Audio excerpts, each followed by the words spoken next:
नेता है, जाटों का नेता, ये सच्चाई आपने अब क्यों सर सेठ की लागे मार्ग से चलते हैं, उस मार्ग का ब्यौरा होता है कि बेनीवाल सरकार आएगी और बेनीवाल तो मेरे साथ मैं खींवसर विधानसभा क्षेत्र से खड़ा हूं और ये भाई साहब है जोधपुर से, तो इनसे बात करेंगे इनका क्या नाम है। और ये भाई साहब जोधपुर से है खींवसर का, ये बोल रहे हैं मेरे को विकास बहुत अच्छा लगा, तो इनसे पूरी बात करेंगे। आपको क्या नाम है सर? मेरा नाम पंडित हर्षवर्धन गौड़ है और मैं जोधपुर का नागरिक हूँ। हाँ, सर्वप्रथम कहीं जाते हैं तो उस गांव की दशा देखी जाती है। हाँ, जो दशा उस गांव के राजनीतिक स्तर पर होती है, हाँ, जैसे उसका विकास है हाँ, और उसकी विकास प्रणाली कितनी मजबूत है, हाँ, वो देखी जाती है। हाँ, मैं जोधपुर से यहाँ आया तो कोई काम से आया, मगर यहाँ की जो विकास प्रणाली है हाँ, वो अत्यधिक तीव्र है, गतिशील है, प्रगतिशील है। हाँ, और यहाँ के जो राजनीतिक नेता है हाँ, वो है हनुमान जी बेनीवाल। हाँ, मैं उनको धन्यवाद देना चाहता हूं कि वो अपने क्षेत्र में विकास करवा रहे हैं, अर्थात पूरे राजस्थान के लिए उनका जो बहुमत है वो समर्थवान है और सराहनीय है।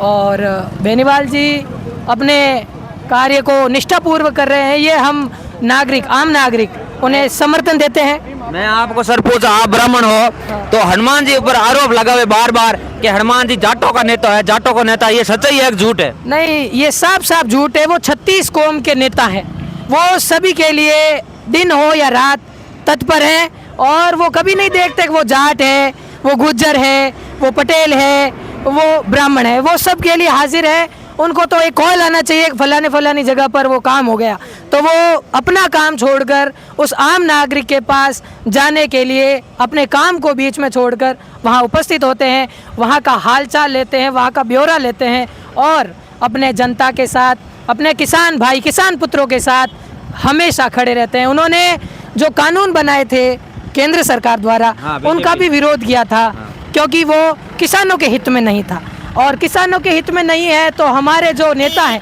वो स्वयं एक किसान है, इसलिए वो वहाँ गए, डटे रहे, खड़े रहे और उसका विरोध किया, जिसका परिणाम हमें दिखने को मिला। उसका परिणाम हम राजस्थानियों को दिखने मिला, हम भारतीयों को दिखने के लिए मिला और इसके अंदर हनुमान जी का पूर्णतः सहयोग है, ये मैं आपको कह रहा हूँ। मैं एक चीज आपने कह रहा हूँ, आप खींवसर आया काम सु तो आपने विकास रो तो किकर ध्यान पड़ियो के भाई अटो हनुमान जी विकास करोड़ो है, आपने कहीं ध्यान पड़ियो? देखिए, सर्वप्रथम हम जिस मार्ग से चलते हैं उस मार्ग का ब्यौरा होता है। जो मार्ग इतना साफ सुथरा है और यहाँ रास्ते में हमें कहीं भी हलचल भी नहीं आई, ठीक है, और यहाँ की गांव की सड़कें देखते हैं, यहाँ के नगर देखते हैं, यहाँ के चौराहे देखते हैं, सभी स्वच्छ हैं और सर्वप्रथम गांव में आदरणीय आदर्श व्यक्ति हैं जिनसे पता चलता है गांव का राजनीतिक स्तर कितना बड़ा हुआ है। तो आप अब एक चीज बताओ, आपने अब खींवसर सेठ की लागे अब कई कह रहा है कि हनुमान जी अब आवे को नहीं, तो आपने कहीं हालचाल लाग रही, आप खींवसर में खड़ी आओ? देखिए, जनता का निष्पक्ष जवाब यही है कि बेनीवाल सरकार आएगी और बेनीवाल सरकार आएगी तो वो विकास करवाएगी, ये बात है। जनता आम है और आम जनता का एक सहारा है इस क्षेत्र का, वो है हनुमान बेनीवाल। आप युवा हो तो आप हमारे चैनल के माध्यम से युवाओं का ही संदेश देना चाहो? मैं तो युवा से यही संदेश देना चाहता हूँ कि वो निष्पक्ष रहें, जो उनके लिए सुविधा कराए उनके लिए उन्हें तत्पर रहना चाहिए। युवा लोग भटकते बहुत हैं, उनका मत कहीं ना कहीं चला जाता है, कभी सोचते हैं बीजेपी तो कभी सोचते हैं कांग्रेस तो कभी सोचते हैं आरएलपी।